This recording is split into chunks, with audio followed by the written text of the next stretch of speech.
Yo, what it is, good people, we back, baby. Another day on Keep It G News, and today I'm going to give y'all an update on the story I did 3 weeks ago. And I'm going to run that story back for y'all so y'all can refresh y'all memory. But it was out of D.C., and it was a kid by the name of Karon Blake. Y'all remember that? For the people that been rocking with me, y'all remember this story, and y'all remember how I felt about it, because I didn't like the fact that they was giving this guy protection. You know, because the first original reports was he was a homeowner. They didn't say his name. They didn't say his race. They didn't give us anything. So I had to actually do a little bit of digging, and I found a picture of the guy. And I'm going to show the picture again since the news is not trying to do it. But I ain't going to hold y'all up because we got a lot to talk about. Well, you know, there's nothing else to call this except for what it is, a tragedy. We first told you about this happening on Saturday. Police say Karon Blake was shot multiple times after a homeowner saw him allegedly breaking into cars. This happened Saturday at around 4 a.m. on Quincy Street and Michigan Avenue in Northeast. That's down the street from Brookland Middle School. Our Dio Gonzalez joins us live from that neighborhood tonight with the latest on this investigation. What are you learning, Dee?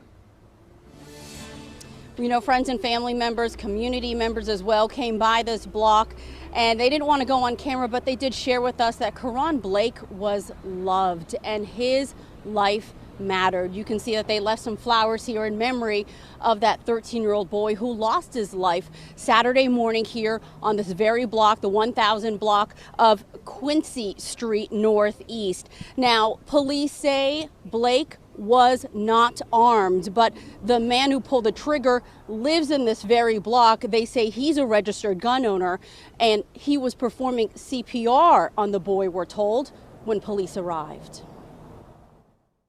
An outpouring of grief on social media for a mild-mannered middle schooler who just last week was gripping this book about peacemaker Gandhi. Sadly, 13-year-old Karon Blake was violently killed early Saturday morning, shot multiple times by a man only being identified as a homeowner in the 1000 block of Quincy Street Northeast. If you feel that there is a public safety issue in or around your home, call 911. That is the appropriate thing to do. But instead of calling 911, neighbors say after hearing noises, the homeowner stepped out of his house to confront the boy, who was allegedly breaking into cars. After some sort of confrontation, shots were fired. We would rather be talking about a 13-year-old going to school today than to talk about him being killed on one of our streets. And I am incredibly saddened by that. WUSA 9 has learned Blake had a troubled childhood, in and out of the care of Child and Family Services since the age of 6, according to a close teacher.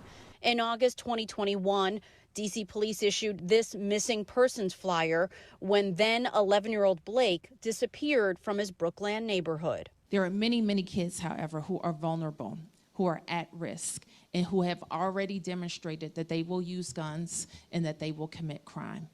And so what I want everybody to know, in our city, we have programs and services for each of them. Brookland school principal sent a letter home to families with resources for grief counseling and coping with trauma, saying in part, let us join in sending love and support to their family as they grieve this devastating loss. So like I said in the beginning, that was the story. 13-year-old was outside allegedly stealing cars or attempting to steal a car. Then you got this homeowner, you feel me, who at this point has yet to be named, comes outside, approaches this guy. This is the story that they're giving at first. Approaches this kid, guns him down. Well, not before it was a confrontation. You feel me? But we got some breaking news today because more information came out. And come to find out, this guy wasn't keeping it 100. I will be providing an update on MPD's investigation in the death of 13-year-old Karon Blake. And I'm here today to announce that the grand jury work in our investigation has been completed and an arrest has been made. We've worked closely with the United States Attorney's Office. Our detectives have interviewed several witnesses, and our detectives uncovered new evidence. On this past Friday, in consultation with the United States Attorney's Office, MPD had gathered enough information and evidence to apply for an arrest affidavit to a Superior Court judge. On Monday, that arrest warrant was signed by the judge charging 41-year-old Jason Lewis of Northeast D.C. with second-degree murder while armed. In this case, video evidence and hard work by our detectives was the key to piecing these events together. All of the facts of the case are outlined in the arrest affidavit, which will be available from the court. At 8 o'clock this morning, Mr. Lewis turned himself in and was taken into custody. I know the community has a lot of anticipation, and it is our job as the Metropolitan Police Department to investigate each crime to the full extent so that we can hold those responsible accountable. So that was the police chief and formally announcing these charges for who we now know the guy name is Jason Lewis. You know, they charged him with second-degree murder. And like I told y'all before, his story that he gave before, it wasn't the real story. So what was the real story? Listen to this. A Washington, D.C. government employee accused of shooting and killing 13-year-old Karon Blake earlier this month has turned himself into police, officials said Tuesday. While an arrest affidavit revealed the boy's final words after being shot.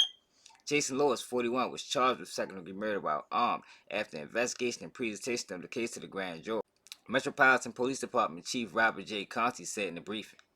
Lewis turned himself in Tuesday morning and remains in police custody, Conti said.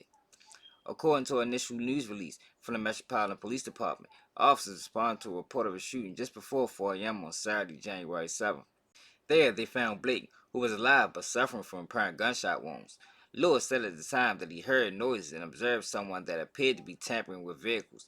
Blake was transferred to an area hospital, but life-saving efforts failed, and he was pronounced dead.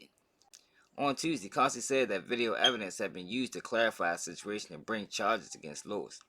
Video showed Blake was breaking into cars with several other young men who had not come forward or been identified, according to Conti.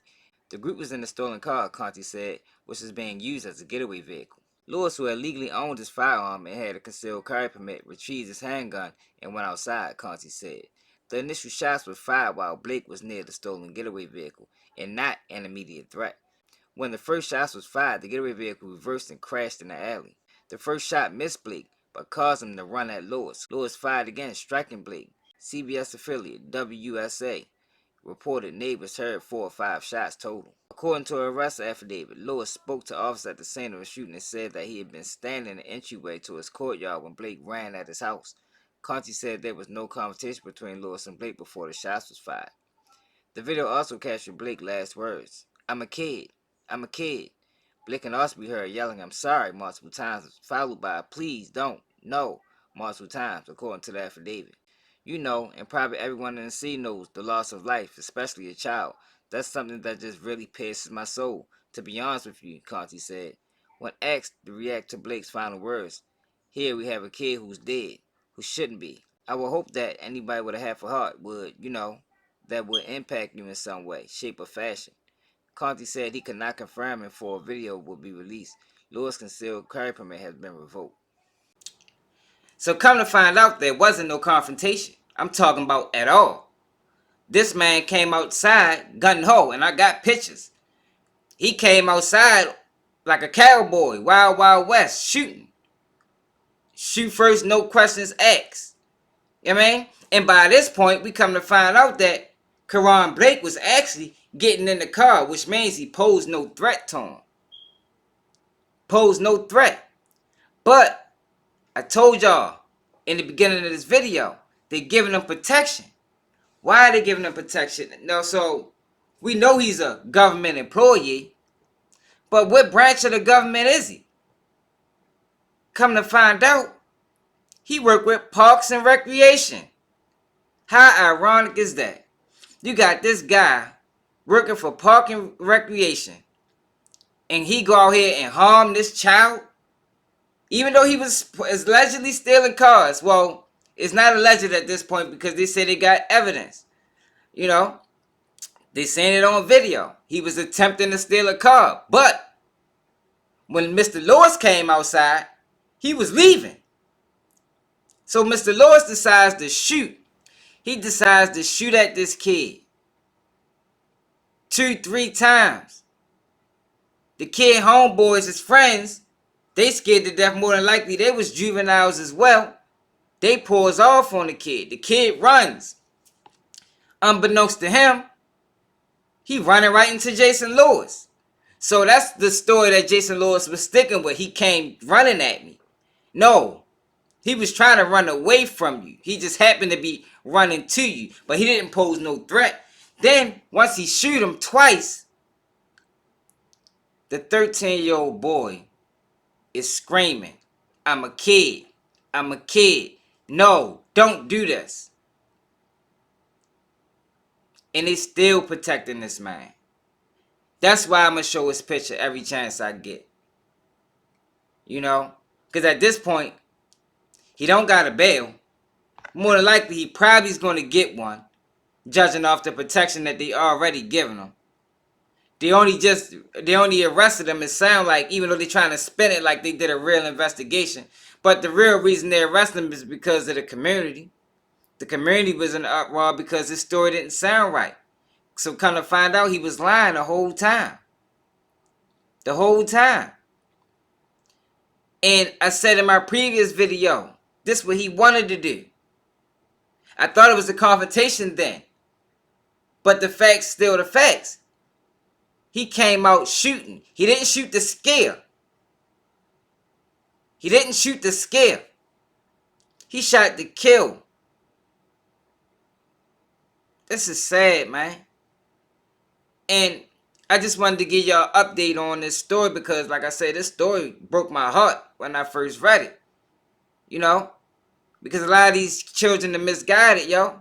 And it's like, you can't blame a misguided child. Can you? I don't think you can. Because if you're misguided, you don't know. God don't even punish the misguided. You feel me? You got to have a certain level of awareness, of knowledge, and understanding to know what you're doing in order to be punished by God. At least that's what the books say. But you got Mr. Lewis, Jason Lewis. He wanted to play God in this point. He wanted to punish Karon Blake. And now he's going to be sitting in prison, hopefully for a very long time, because he deserves it. Because at the end of the day, though Karon Blake was out there trying to steal cars, he wasn't stealing your car. And then at this point, when you came outside, he was leaving. He was leaving. But Jason Lewis' car probably got hit before, so he wanted revenge. And that's what's probably going to come out in court. He wanted revenge. Even if it wasn't this group of kids that did it. He was out for any child he catch doing that. But let me know how y'all feel about this in the comments, man. Like, what do y'all make out of this case? What y'all think going to happen? Is he going to get a bail? Or is this going to be one of them situations where he get off on the charges? They just doing this to appease the community, but after the time wear down, because, you know, that's how it would go. Once this case fall out of the spotlight, it's going to start getting tricky, and Jason Lewis going to slide through the back door. Let me know in the comments, man. Make sure y'all subscribe to the channel. Just keep it G News, the realest news station on YouTube. News from the inside. And I'm out. I'm probably gonna die if I lead a clan. You got your turn and you turned your back. You turned around, ain't no turning back. I can't be the boss and no us and that. I'm bringing bow and I'm bipping with 2 times. I bought the drink and the kid got a coupon. Make 20,000 a neck on a futon. Sitting out cause my brother in Jumon. Why you telling people you selling fentanyl? Why you telling feds you selling shit at all? Why you telling cops if you about to get it all? I'ma tell you then I'm already squeezing. You be dreaming about your dreams. I been living out my nightmares. I been missing, I been begging. The other night she was right there. I be lurking with my bros. I be crying with my mom. She be praying to the Lord that I don't turn into a monster. You be dreaming about your dreams. I been living out my nightmares. I been missing Kevin Bates.